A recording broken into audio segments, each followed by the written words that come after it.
I think that appearances and perceptions are very important. And I honestly wonder why you're meeting here. This, I don't know if you rented this spot or if it was donated to Santa Rosa City Schools to use tonight, but I almost feel like this room is sort of a let them eat cake gesture to us in our labor struggles, because this is pretty cush. What's the matter with any of our public high schools and their auditoriums? Aren't they available? Then to address the labor negotiations, we need more value given to us. People are hurting.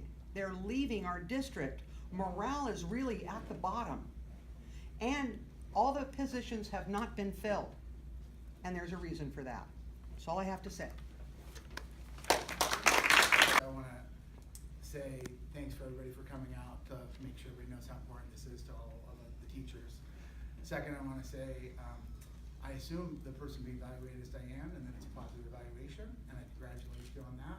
I want to say publicly that since I've been president, I've had nothing but respect, and the people in the district office, including Diane, and other board members and everybody involved has treated me with respect, and I really appreciate that. I think that's a sign of what we can do going forward. So congratulations on that. And thank you everybody for working well with me. That includes Jason Lee, that includes every interaction that I've had has been respectful and professional.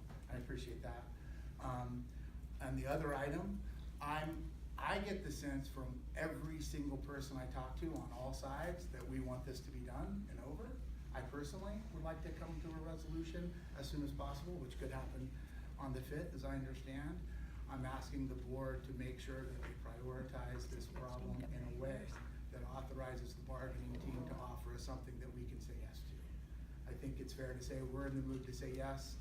I don't want to speak for them, but the sense that I get is that the other bargaining team's in the mood to say yes.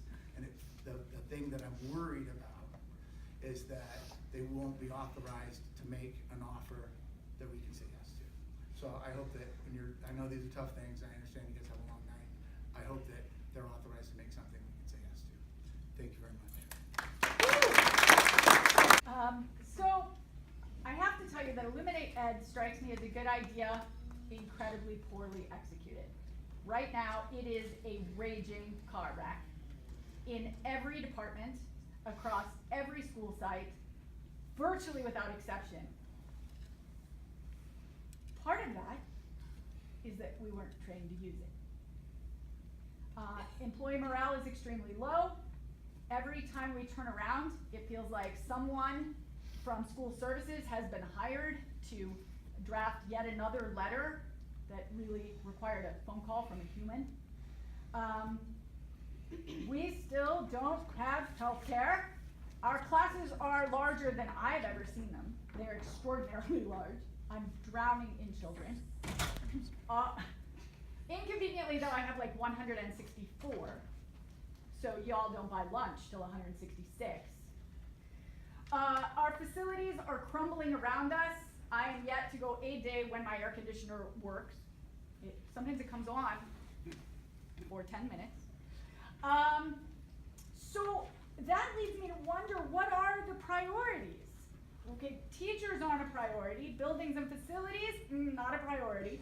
Class size, not a priority. Technology and training, not a priority.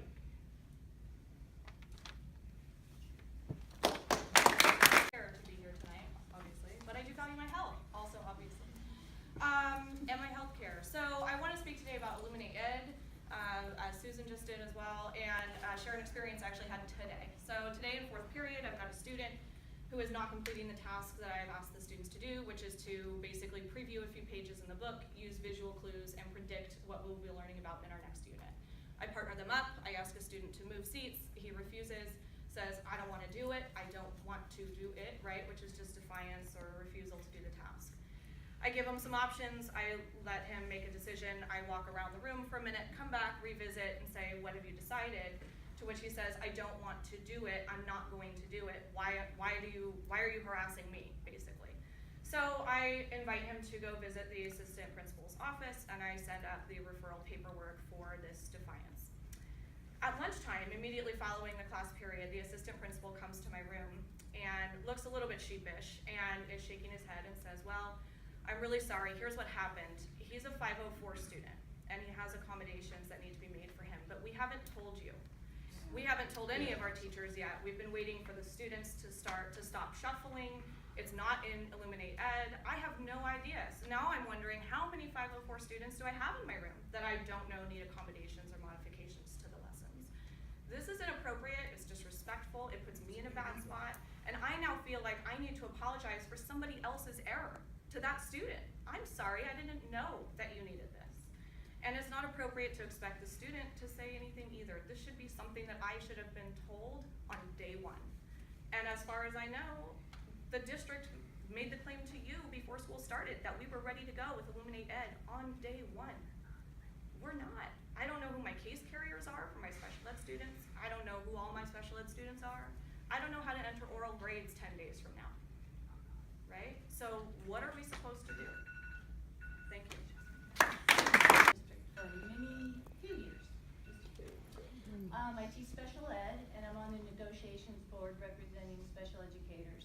And I have a little list here because I really don't want to miss any of the people that I support and represent. Occupational therapists, adaptive PE specialists, psychologists, not the agency ones that you're paying double and triple for, because we can't afford to retain our psychologists.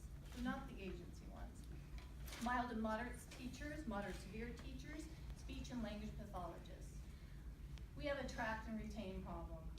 I'm a mentor for an intern. In her first IEP meeting, she didn't even know what an IEP, the acronym, meant. Oh boy. She did not even know how to run the meeting, and yet she's running a meeting.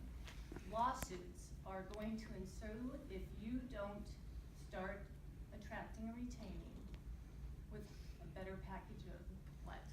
Health coverage, that would be his first start, and higher salary. Please look at the caseloads also for special ed. We have no caseload. I could have 18, I could have 20. In our contract, it says we will endeavor, we'll try to keep you at 14, we'll try to keep you at 18.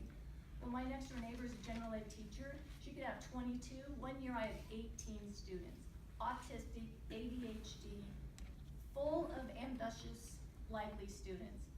Is that really how you want me teaching? Am I serving the students appropriately and correctly? No. Please review our track and retain. Thank you. Hi, you guys asked us to go through this process, to go through impasse. We weren't ready to do that. We were still interested in talking. We're pushing our way through this process, and I like Will, am really expecting you to give direction to the bargaining team so we can make a deal that we can bring back to our members that shows the respect that you have for teachers who work in this district. So that's all I'm gonna ask you for. Beginning by clarifying my tone, this is the third time that I've addressed the board in the last handful of years. And I don't ever want to come off as disrespectful. Unfortunately, I am so disheartened that I have to mask that feeling with anger. So I wanted to clarify that before I begin. And really quickly, I spoke to you about 2 weeks ago about a friend who reached out about a job, never applied and took a job somewhere else. After that meeting, I got in contact with him and he let me know that he is receiving a $20,000 benefits package that is enough to cover himself, his wife, and his 2 children. It's just not right. The situation that we're in right now is just not right. And I hope that you can make a change, please. Middle school teachers at our city schools, and I would like to address the issue of healthcare.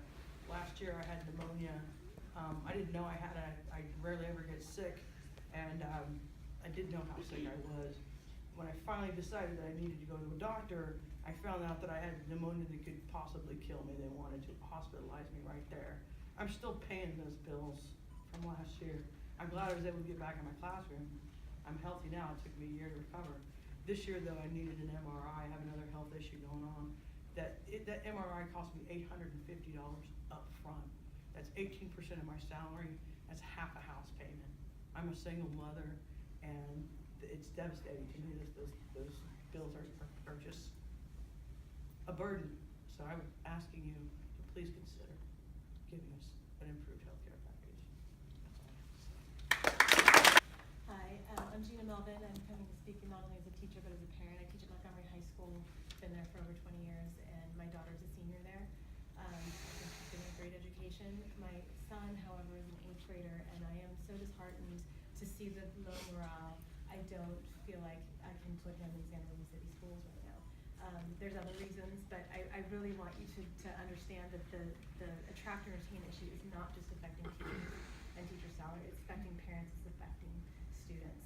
It is really hard, and I think that we all do a really good job trying to keep it out of the classroom, trying to be like, this is great, but it's really hard to face them and say, we didn't get trained on this because we don't have a contract, or there's just so many things that start to bleed, and I can't be proud. As a teacher, I taught French. I've talked to you about this, but if you recall, I was teaching 2 classes during one period because we couldn't find a teacher, and because there was no one qualified. Then the next year, we had 6 people we offered the job to, 0 took it. 6 people turned down, we offered the job to. Some of them actually got to the point where they're gonna sign a contract and they turned it down when they realized what the benefits were. The teacher that we're trying to replace, left because she couldn't afford to be here, and she's making $10,000 more, not even considering benefits, at another job. So it affects my morale, it affects the programs, it affects all of those things. We have to attract and retain. And lastly, I was trying to headhunt for a teacher, and I just have to share that I was embarrassed. She was gonna come here and get this job, and I said, I need to be honest with you and tell you what you will have to give up if you come here. I need to tell you why other people have turned down this job. The person who took that job was in the district. She's been here long enough where it was in, husbands and kids. So it affects so much. So the labor issues are so important. We have to move a different direction so that we can attract and retain. My name is Sonia De Los Santos. I'm a teacher at Santa Rosa Middle School, and I've been in the district for 5 years. I transferred from San Francisco Unified, and I want to also talk about healthcare. I transferred from San Francisco Unified thinking that healthcare benefits would be great. In San Francisco, I paid $9 a month for Kaiser plus $20 to see my doctor, and I was really surprised when I came here to see what was offered to me. I pay almost $400 a month and $60 every time I see a doctor.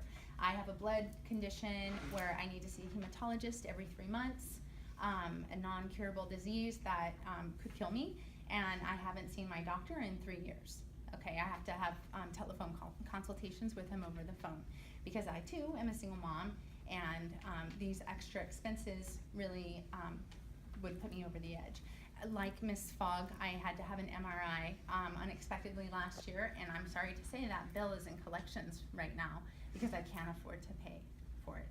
So if you can help with the healthcare package for us to get something better than what we have, I would so greatly appreciate it.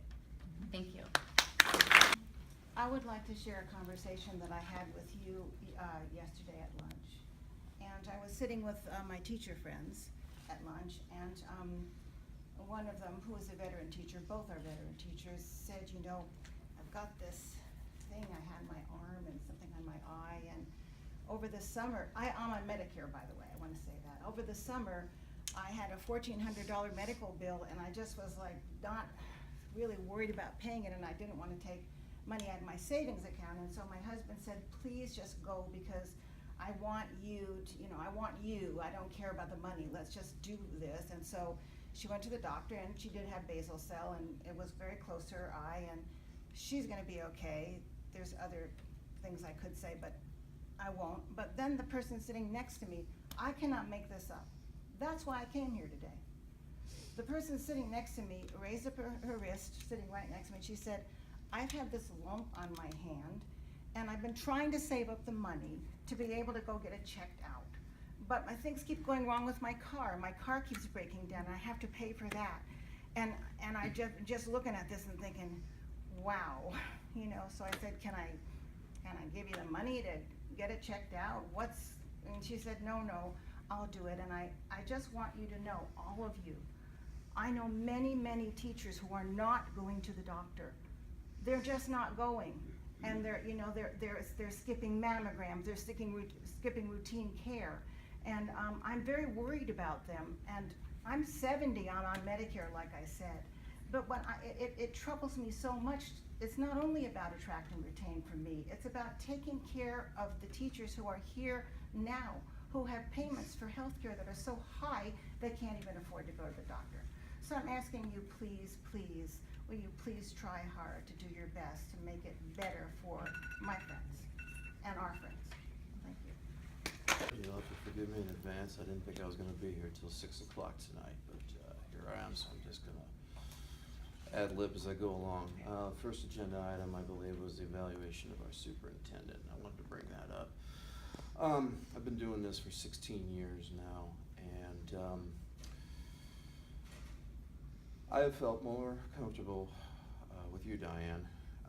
You're approachable, and I know we had a conversation or two when you first came up, and I'm happy that you're our superintendent, because I feel like we have, you can be approached. It wasn't like that when I first got here. As a matter of fact, it was very strange, and I know Mr. Carl brought up his mother. He's saving the receipts. Mom was a teacher, and my mother too, and my grandparents, and there's been a converse in the classroom since 1929. So I know districts, I know education. Many of my friends became teachers in Michigan, scattered through Indiana, Texas. I came the farthest out. So we get to compare notes on districts every now and then. I guess what I'm trying to say is the bottom line is, after comparing notes, I thought, you know what, is it just me, or is it just my cranky attitude over the years or something? Regarding negotiations and healthcare, this isn't normal. This is not normal. Okay, it was kind of screwy when I first got up here. It's gotten better, it has, but you know what, there's still a lot of work to be done. I am fortunate, my wife works for Kaiser. I don't have to pay a dime, these people do. And this is the reason why I showed up tonight. And normally I'm kind of snarky and I joke a lot, and I'm on the brink of tears listening to some of these. These are my people.